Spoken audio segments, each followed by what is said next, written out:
Assalomu alaykum. Yaxshi keldinglarmi? Qani bismillahirrohmanirrohim. Ey Parvardigor olam. Shu onaxonlarimiz, opa-singillarimiz dardlariga shifo ber. Bularni kasal qilmagan Alloh. Bular umid bilan keldi, nomut qaytarmagan. Alloh senga iltijo qilyapti, bular qo'lini ochib Alloh. O'zingni shifoxonangdan shifo ber. Endi dardni berdi, endi bilib bilmay qilgan xato gunohlari bo'lsa kechirgin. Alloh umid bilan keldi. Alloh o'zing chaqirding, o'zing olib keltirding. Necha yildan beri kelarmay mana oldingga kelib turishibdi bular Alloh. Endi shifoni ber endi.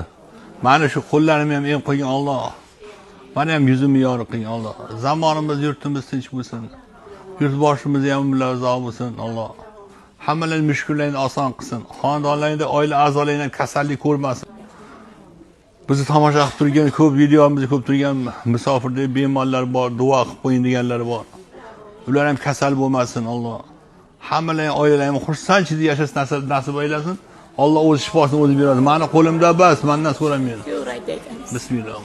Nima qatdan keldi? Bo'lsin, kecha Buxorodan kelgandim. Birinchi seans sizga og'riqlar ketdi-yu, faqat tomir tortib ana shu belim og'riydi kecha. Bir bilasiz, bitta savolim bor sizga. Bir kechalik, ikki kechalikka uyqum qochib ketadi. Nima deysiz shuni? Uxlatgan qilib qo'yinglar. Yo'q, men Allohimdan so'rashga men nima qilaman-da har kecha. Allohim aytganlarga qaysi bandam meni so'roqlaydi. Haqiqatan Alloh degansiz o'zi Alloh siz bilan bo'ladi. Shuning uchun Allohdan so'raman. Bismillahirrohmanirrohim. Qatdan keldingiz ona? Ana shu tomirim tortadi. Pastga oyoq, ikkita oyog'im og'riydi. Hozir bormi orada? Yo'q. Belimga yo'q, ana belimga. Ana bu ikkita oyog'imga bor.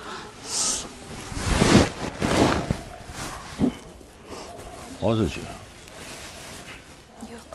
Qo'ydimi? Bismillah. Bismillah.